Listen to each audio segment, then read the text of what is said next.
whilst not giving money to protect Christians from Christophobia? Where was the money given to the Hindu temples of Leicester when Muslim mobs were marching around Leicester? Why was no money given to the Hindu community? What about the Jewish community in Golders Green? How much money do they get or not get to protect their community from anti-Semitism? Why is it that some groups have special favour from the Labour Party and others don't? It's obvious why the Labour Party wants to give money for the security of the Muslim community, especially, is because of the votes. It's a vote winner. It looks good to the Muslim community for the Labour Party to give them special privilege in terms of protecting them from Islamophobia. That's why the Labour Party wants to pass a law that gives a special protection to Muslims, an Islamophobia law. Because the Labour Party is intimidated by the Islamist vote. The Labour Party realises that there is an emergent Muslim vote that they need to co-opt, and that without it they're going to lose a large number of seats. Now this gives lessons to Christians. Christians, you need to accept a reality that when an army is spread too thin, it becomes ineffective. The church is spread too thin. The parish model does not work. We need, as Christians, to consolidate. All of our parishes should close, and we should put all of our efforts into our cathedrals. And all of our cathedrals should become megachurches, and we should move as close to our cathedrals as possible. And when we move close and we find other Christians moving into the same area, we should work together as the people of God to guarantee our own security, to change the economy, to change the culture, to change the politics, to change the social norms of that area. We Christians must adopt the Benedict Option, and when we do, Labour Party votes and Conservative Party votes will depend upon the Christian vote. And when they depend upon the Christian vote, you'll find that these political parties start recognising that it is important to look after the Christians and to listen to the Christians. The reason why we are being ignored right now is because we're spread so thin that in every community there's one or two vocal Christians, but they can be just ignored as, oh, that's just a handful of people. Whereas in the Muslim community, the same number of activists are concentrated. So rather than it just being 5 here and 5 there and 6 there and 2 here and 4 there and 3 over there, it's 50 that are mobilizing an extra 500, and suddenly it becomes important to listen to that voice. And if it's a bigger issue, that 500 are able to mobilize thousands. This is how Christians need to learn to do society. The parish system is not working, and that's why Muslims are having special privileges over other communities, because they're using the Benedict Option. We should challenge the Labour Party's hypocrisy, we should challenge their double standards, but we must also adopt the Benedict Option for ourselves so that we are in the best place to look after our own community, because I guarantee the state is not going to look after us. The Labour Party does not care about the Christian vote. Any questions on what I've just talked about? Any questions? Any questions on the topic of Labour? Questions on the topic? Isn't the issue on the topic growing number of Muslims coming and the not growing number of Christians for political power? Right, so it's vaguely on topic. It's tangent, but it is on topic by a glancing blow. So yeah, that is a real issue, and it is absolutely at the heart of this topic and what we're talking about. But let's be clear, English people, the reason why your demographic is dying is because you care more about sex and contraception and abortion and divorce than you do about families and bringing children into the world. Mass immigration is a symptom of the sickness at the heart of the English community. You care more about beer and football than you do about building families and communities. And as Christians, what we need to be doing is we need to be building communities. The irony is that we Christians are actually in a worse position than the rest of the population put together. How is it that the community that's pro-life and pro-marriage and against divorce has the least number of children? And again, it comes down to the parish system.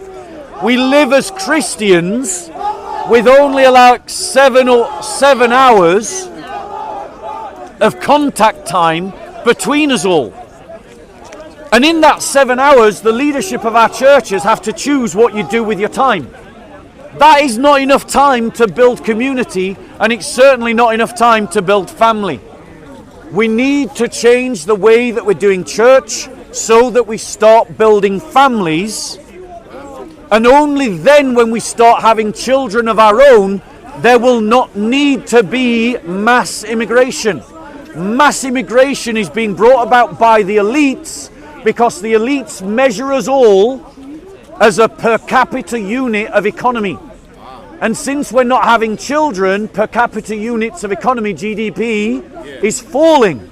And so they're replacing the population that we're not having because we're aborting a city's worth of people a year, so we're importing a city's worth of people a year. And that's the heart of the problem. Thank you for the question. It was a good question. Thank you for the question, sir. I'll add one final thought to that. There is one thing that we can do to strike a balance on where we are. We need to impose a Christian filter on immigration. We need to impose a cultural filter on immigration and only accept immigrants that can integrate into our Judeo-Christian society. And we must have not just an economic test for immigrants, but we must also have a cultural test for immigrants that says, okay, you've got the right qualifications, but you haven't got the right values, you can't come in. You've got the right qualifications and the right values, you can come in. But if you want less immigration, English people, start having more children. Yeah, go on. Politicians to encourage people to go to church, or is it down to the faith leaders, church leaders? Right. Rather than the people themselves. So some of it sounds like they're trying to get the people themselves to galvanize this new faith. But shouldn't there be some kind of leadership into that? Right. So to answer the question directly, it is not the responsibility of politicians to do the job of the church. The church is the people of God, and it is the responsibility of the people of God to invite people to accept the covenant of God established by Jesus Christ. Now, if there are Christian politicians, then Christian politicians can put their shoulder behind that enterprise. But Christians should be doing that whether there are Christian politicians or not. It is not the job of non-Christian politicians to be doing that. And it is an unhealthy attitude of the people of this country that we think it is the job of politicians to fix all of our problems. We need to take responsibility for fixing our own culture, for fixing our own society by becoming activists in doing that very thing.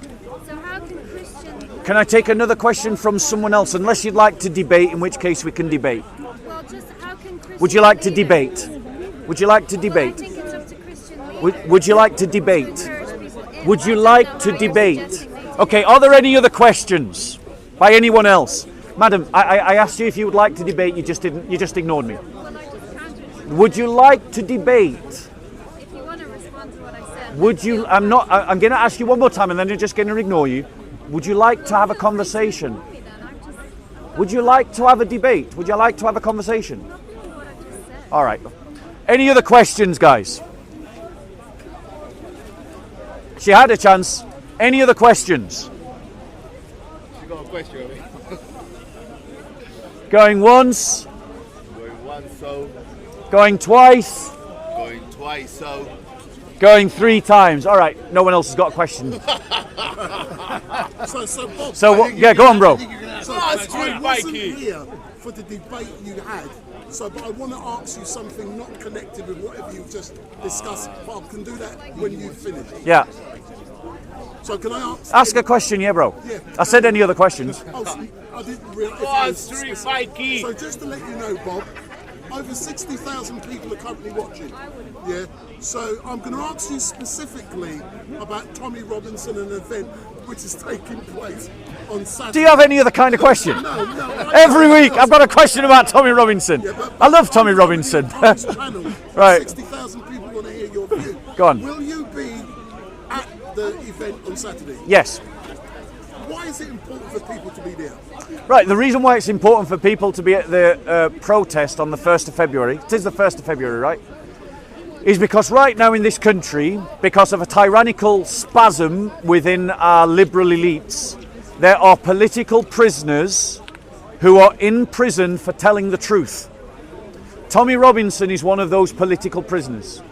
He is being persecuted by the liberal state for exposing the complicity of the liberal elites in the systematic raping of tens of thousands of children.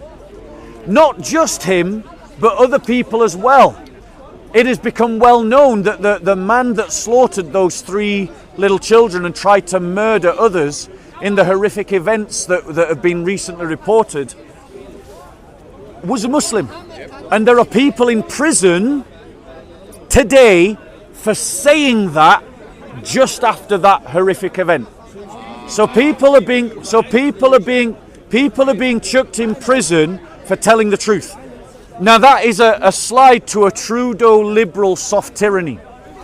In a Christian society, people should never be prosecuted for telling the truth. If it is true, it should be a defense against prosecution that it is true, whatever the truth is. And the truth in a Christian culture, in a Christian judicial system, will always be a defense. That means that if your guilt or non-guilt depends upon the truth, you would be found non-guilty if you were found to be telling the truth. But in a liberal society where truth is secondary to the politics, is secondary to the political agenda, is secondary to the ideology, then truth can be sacrificed for the ideology, and that's what we're seeing today, and that is what's at stake with the arrest and the prosecution of truth tellers like Tommy Robinson, and that is why everybody should be at this protest on the 1st of February. Let someone else ask a question. Would you like to ask another question? I mean, really, I was just drawing you out what you're saying. The thing is, I don't necessarily disagree. Yeah. So it's not a debate. It's not. The thing is, I'm doing a Q&A, miss, so I'm taking questions from different people. So, what's your question? My question was, what do you think? How can the true Christian leaders change the so-called parish setup? Right, great. Yeah, so the question is, how can, correct me if I'm wrong, how can Christian leaders change this parish setup into something different?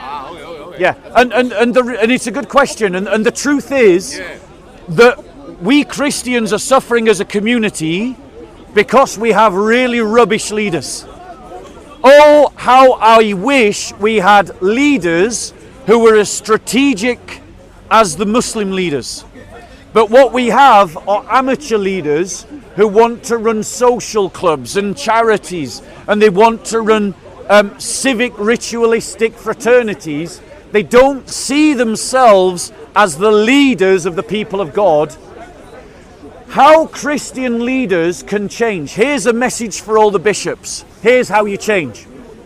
Here's one way that you can change. There's multiple ways that they can change this, but here's one model by which it could be changed. If I was a bishop of a parish, of a diocese, all of my parishes that weren't large I would sell them. All of that money that I would get from the sales, or I would turn them into business units to generate money for the diocese. That money I would use to fund to build a block of flats or buy a series of houses around the cathedral, and I would move as many of my congregation into the vicinity of the cathedral as possible. I would move all my outlying clergy into the cathedral, and the cathedral would act as a church to the entire city. And I would move as many of my congregation in. I'd set up a diocese fund to continually buy properties to move the congregation in, and then collectively we would start setting up businesses around the cathedral, and we would start to take over that area. And then when we're the biggest voting bloc in the constituency, I would then put up a Christian for election and get Christians to vote for that Christian to be elected. And because we would be the majority in the school, we would demand that the school educates according to our cultural norms, and we would live our culture out together in that vicinity. That would be one way to do it. Another way to do it is that church leaders start bringing their people together. Up and down this country there are networks of church together councils, church together groups. Those leaders could work together to mobilize the Christian community to work together on lots of different issues. They already do on food banks. They work together on food banks. Well, apply that same logic to your politics, to your economics, to your cultural practices and so on. So that would be, I hope you feel I've answered your question. Yes. Wonderful to talk to you. Me and him are going to go for a drink. Good night and God bless.